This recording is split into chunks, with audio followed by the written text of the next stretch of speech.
Hello future doctors, welcome to the platform of Conceptum academy. आज हम लोग का बेसिक बायोलॉजी का क्लास है जिसमें हम लोग थोड़ा सा बायोलॉजी के बारे में जानेंगे, उससे रिलेटेड टर्म्स के बारे में जानेंगे। चलिए देखते हैं हम लोग क्या है। बायोलॉजी को जानने से पहले, बायोलॉजी किसका ब्रांच है भैया? तो साइंस का ब्रांच है ना, तो साइंस के बारे में जानना ज़्यादा जरूरी है। पहले जान लेते हैं। देखिए, साइंस जो है एक डिराइव हुआ है एक लैटिन वर्ड जिसका नाम है साइंशिया।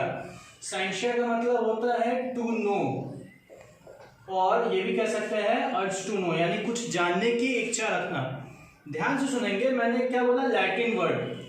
तो बायोलॉजी में याद रखिएगा, पूरे बायोलॉजी में या तो लैटिन या फिर ग्रीक वर्ड का यूज किया जाता है। क्या आप लोगों को पता है लैटिन वर्ड और ग्रीक वर्ड का यूज किया क्यों जाता है? मैं बताता हूँ।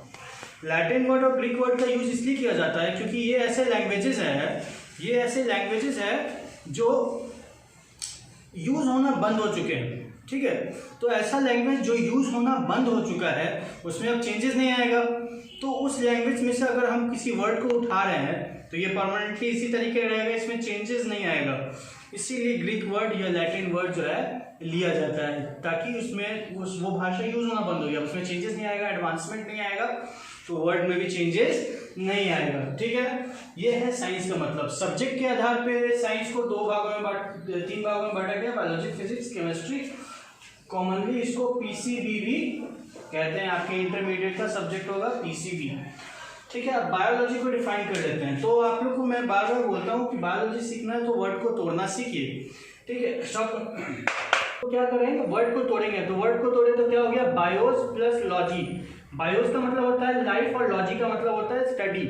इसका मतलब स्टडी ऑफ लाइफ। अगर इसको अच्छे तरीके से डिफाइन किया जाए तो कैसे कर सकते हैं? Dynamic study of morphology, physiology and anatomy of living organism. अब ये सब क्या है? अब कुछ जो भी है एस्पेक्ट ही है लाइफ का। देख लेते हैं। मॉर्फोलॉजी का मतलब है, ये वर्ड प्लांट्स के लिए यूज किया जाता है। जब प्लांट्स के एक्सटर्नल ऑर्गन्स का स्टडी किया जाता है, study of external organs of plant, तो उसको मॉर्फोलॉजी कहा जाता है। मॉर्फ का मतलब होता है स्ट्रक्चर और लॉजी का मतलब स्टडी, यानी study of external structure of plants is called morphology. अब बात कर लेते हैं फिजियोलॉजी की। फिजियोलॉजी का मतलब है कि एनिमल्स में या फिर प्लांट में क्या होता है कि बहुत सारा, जैसे इसका ब्रांचेस है, प्लांट फिजियोलॉजी और एनिमल फिजियोलॉजी, जिसको ह्यूमन फिजियोलॉजी हो जाता है। ठीक है, तो फिजियोलॉजी का दो ब्रांच हो जाएगा। एक हो जाएगा प्लांट, जिसको प्लांट फिजियोलॉजी कहा जाता है, और एक हो जाता है एनिमल फिजियोलॉजी। फिजियोलॉजी का मतलब क्या है कि शरीर को, प्लांट के बॉडी को, ह्यूमन के बॉडी को, एनिमल के बॉडी को जिंदा रखने के लिए जो जो भी लाइफ प्रोसेसेस का यूज होता है, उन सारे लाइफ प्रोसेसेस को क्या कहा जाता है? उन सारे लाइफ प्रोसेसेस को फिजियोलॉजी कहा जाता है। ठीक है, ये हो गया फिजियोलॉजी। अब बात करते हैं एनाटॉमी। एनाटॉमी का मतलब होता है study of structures of animals and human being. जब हम लोग किसी भी एनिमल का या ह्यूमन बीइंग के स्ट्रक्चर का या इंटरनल ऑर्गन्स का स्टडी करते हैं, उसको एनाटॉमी कहा जाता है। तो ये हो गया आपका टर्मिनोलॉजी। ठीक है, अब हम लोग देख लेते हैं ब्रांचेस ऑफ बायोलॉजी क्या क्या होता है। ब्रांचेस ऑफ बायोलॉजी, ऐसे नॉर्मली तो दो भागों में बायोलॉजी को बांटा जाता है, लेकिन मैं आपको तीन तरीके का पार्ट्स बताऊंगा, ब्रांचेस बताऊंगा। सबसे पहला होता है जूलॉजी, दूसरा बॉटनी और तीसरा माइक्रोबायोलॉजी।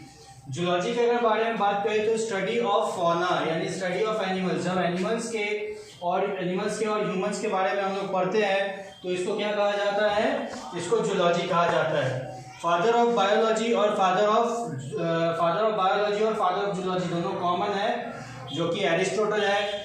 फादर ऑफ बॉटनी की बात करें तो study of flower, plants and trees, यानी फ्लोरा के बारे में जब पढ़ते हैं, प्लांट्स की किसी भी पार्ट, फ्लावर हो, ट्री हो, प्लांट हो, उसके बारे में पढ़ते हैं तो वो बॉटनी का हिस्सा हो जाता है, जिसके फादर है थियोफ्रास्टस इनके फादर है। और माइक्रोबायोलॉजी के बारे में बात करें, माइक्रो का मतलब छोटा, बायोलॉजी का मतलब स्टडी ऑफ लाइफ, यानी कि ऐसे लिविंग ऑर्गेनिजम्स का स्टडी जो बहुत ही माइक्रोस्कोपिक है, यानी कि जिसको नेकेड आइज से नहीं देखा जा सकता है, उसको देखने के लिए माइक्रोस्कोप की जरूरत पड़ेगी। तो बायोलॉजी का ऐसा डिपार्टमेंट जो माइक्रोस्कोप के इन्वेंशन के बाद एक्सप्लोर हुआ वो है माइक्रोबायोलॉजी, यानी study of microscopic structure like cell, bacteria etcetera. इसके फादर थे एंटोन वॉन ल्यूवेनहुक। और भी बहुत सारी चीजें हैं छोटी छोटी चीज़ें बायोलॉजी की जो किस तरीके से साइंटिफिक नेम लिखा जाता है ये भी हम लोग देख लेते हैं। साइंटिफिक नेम लिखने का तरीका, जैसे एग्जांपल के तौर पे मैंगो है तो मैंगो का साइंटिफिक नेम क्या होता है? Mangifera indica. तो इसको लिखने का तरीका इस तरीके से होता है कि पहला वर्ड होता है कैपिटल, दूसरा वर्ड बाकी सब वर्ड स्मॉल होता है। और पहला वर्ड क्या होता है? पहला वर्ड होता है जीनस। पहला वर्ड क्या होता है? जीनस। और दूसरा वर्ड क्या होता है? स्पेशीज। उसी तरीके से और भी एग्जांपल देख ले तो इंसान का, ह्यूमन का होता है होमो सैपियंस। तो लिखने का तरीका पहला वर्ड जीनस, दूसरा स्पेशीज। पहला वर्ड कैपिटल रहेगा, बाकी सब स्मॉल रहेगा। जब हाथ से लिखेंगे तो हाथ से लिखने पे हम लोग क्या करते हैं कि जीनस को अलग लिख के अंडरलाइन करते हैं, स्पेशीज को अलग लिख के अंडरलाइन करते हैं। लेकिन बुक में अगर लिखेगा तो इस तरीके से नहीं लिखेगा, वो इटैलिक्स में थोड़ा टेढ़ा कर्सिव में लिखा रहता है। ठीक है, ये हो गया आपका बेसिक ऑफ बायोलॉजी का क्लास। इसमें थोड़ी और चीज़ें बता देता हूँ। जैसे कोई भी साइंटिस्ट होता है या फिर प्रोफेसर है, कुछ भी कोई भी किसी चीज़ पर रिसर्च कर रहा है तो दो चीज़ें होती है, एक होता है हाइपोथेसिस और एक होता है थियरी। हाइपोथेसिस क्या होता है, थियरी क्या होता है। सपोज मैं किसी चीज़ पे रिसर्च कर रहा हूँ, कोरोना वायरस के ऊपर रिसर्च कर रहा हूँ, या फिर समझिए कि HIV, कैंसर, कोई भी चीज़ के ऊपर रिसर्च कर रहा हूँ। तो अगर मुझे लगता है कि मुझे सपोज कीजिए कि या फिर मैं स्प्लीन के ऊपर स्टडी कर रहा हूँ, है ना, कि स्प्लीन को किस तरीके से एक्टिवेट किया जा सकता है ताकि अनीमिया के पेशेंट्स को बचाया जा सके।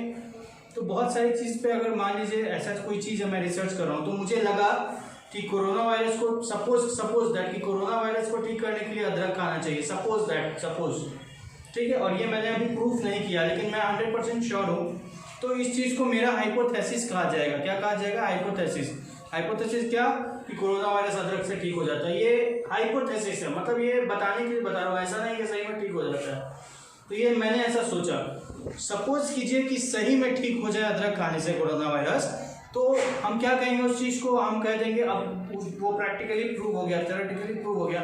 तो जो चीज़ प्रूफ हो जाता है उसको थ्योरी कहते हैं, और जो चीज़ प्रूफ नहीं होता है उसको हाइपोथेसिस, और जो चीज़ प्रूव हो जाता है उसको थियरी कहते हैं। ठीक है, ये सारा बातें हैं जो हम लोग इस क्लास में देखे हैं।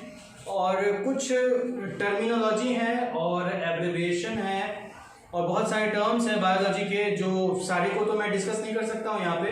तो मैं उसका नोट्स अपने सारे स्टूडेंट्स को भेज दूंगा। किसी भी तरीके का आपको डाउट हो, नोट्स चाहिए, टेस्ट सीरीज ज्वाइन करना हो तो मुझे व्हाट्सएप पे कांटेक्ट करें। मेरा नंबर डिस्क्रिप्शन बॉक्स में दिया हो, और वीडियो को लाइक करें, शेयर करें, सब्सक्राइब करें। ठीक है, thank you guys, thank you for being here.